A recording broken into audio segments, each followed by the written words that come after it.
I was impressed with that guy, that Henry Cejudo. I was really like, well, you can tell me, but I thought he looked like a complete fighter. His stand-up game was good. His wrestling was good. I think he's improved dramatically from when he first arrived in the UFC. So like when he first arrived, he was just doing a lot of grappling, a lot of wrestling, like you said. I mean, I enjoy that part of the wrestling. It all depends on what they actually do on the ground. But no, yeah, he's now become a complete fighter.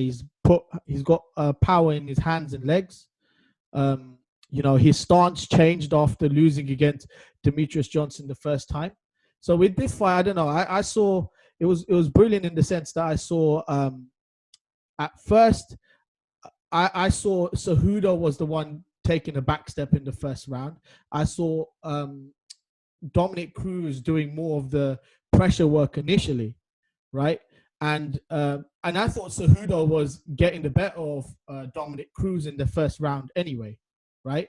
And I was really surprised with the way how Cejudo was able to implement a stand-up against someone like Dominick Cruz. Because, Dominick's known for his stand-up. He's known for his movement. So he was able to, even though he was moving back, he was able to land the more significant strikes in the first round. And even when Cejudo did take Dominick down, Dominick immediately got back up. So it wasn't, in that respect, it didn't go to the wrestling. It just became a stand-up fight for that remaining fight, right? And then when it went to the second round, I saw a complete change.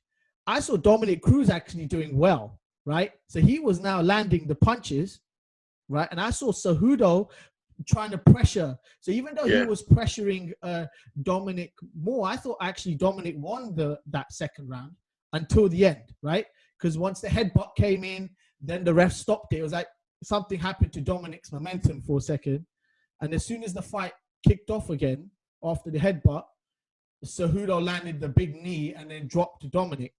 My question to you is, did you find the stoppage controversial? Like for me, when I got hit by the big knee, came out of nowhere, got stunned, and then he got banged 11 times and he wasn't doing anything.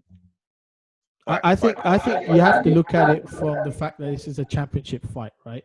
So when he landed the knee, if Dominick was out cold, ref, then the game's over, right? But Dominick was scrambling. He was getting hit by punches, but at that time, he's stunned as well, right? But he's scrambling. It's not like he's showing that he's completely out of it. And then he was getting up, and the ref didn't even allow it. He just came in and stopped it. I mean, I don't think the fight would have changed, but you have to think of it. It's the last, 10 seconds of that fight or something? Last 5 seconds. It was and the referee can't even let the fight. If then Dominick dropped again, that's different. But these punches weren't like doing such a damage where Dominick was out or he went out on his feet and came and then woke up again. These were unanswered punches, but he was getting up. He was on his knees. He was getting up, and that's the way MMA fighters do it. I've seen a lot more fights, right, where fighters punch themselves out and then are tired and then lose the fight. So like someone like Cejudo doing all those punches, then comes out for the third round and he's just completely gassed. But that could have happened. So what's the priority? Is the priority, because you can't really hit back if you're on the floor. So obviously the priority is to cover up and try and stand up, right? Yeah, so the referee is there to protect the fighter. So he has to make a judgment call when he thinks the fighter is out. But he's not out because he's trying to get up. And he has to, he can't, like say like in boxing, for example, you would say, okay, the fighter's not hitting back. You're not hitting, I'm not seeing anything, so let me stop it. But in MMA, obviously, he's on the floor, so he needs to get up to do something.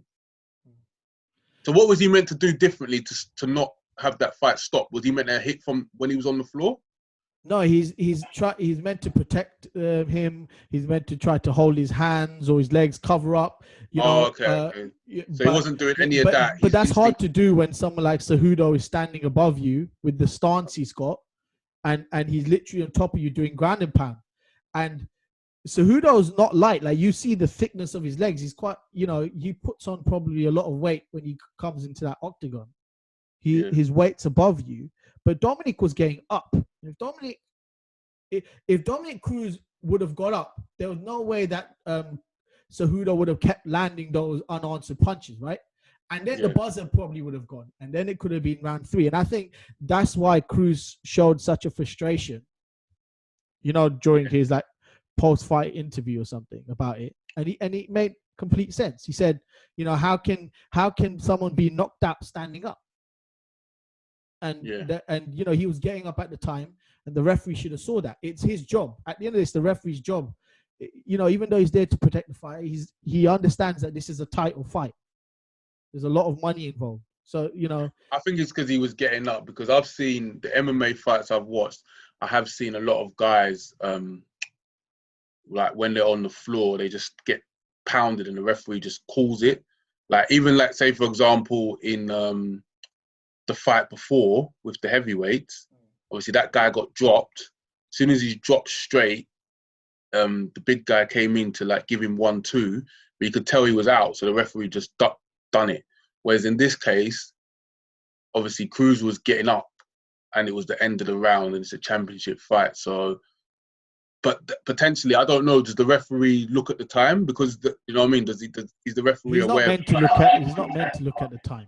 That's what I'm saying. So if he's not meant to look at the time, that's irrelevant then. So for him, he might be thinking, okay, maybe in his head he's going to know, because he knows the difference between 1 minute and 5 minutes. So in his head, he should know rough time, but there still could be, say, 30 seconds left. And obviously 30 seconds is a lot of time to do someone seriously damaged. So that's probably why he called it. Yeah, but if Dominic stayed on the ground... Maybe if he knew there was 5 seconds left, he would have just and Dominic was getting to his feet, he probably would have just said, let the time go and then continue. But, he didn't know. If Dominic would have been out on his feet, they could have just stopped the fight after the second round. Yeah.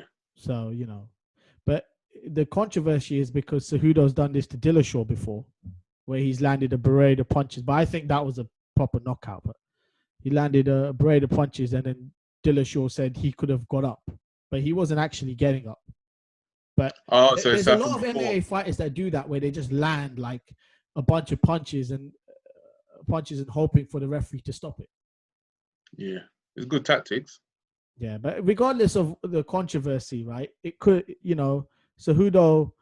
I actually thought Dominic was getting in the second round, and tactically he adjusted to it, even though Cejudo landed the more significant strikes. But in terms of his complete game, it's amazing. And then now he's retired. he handed.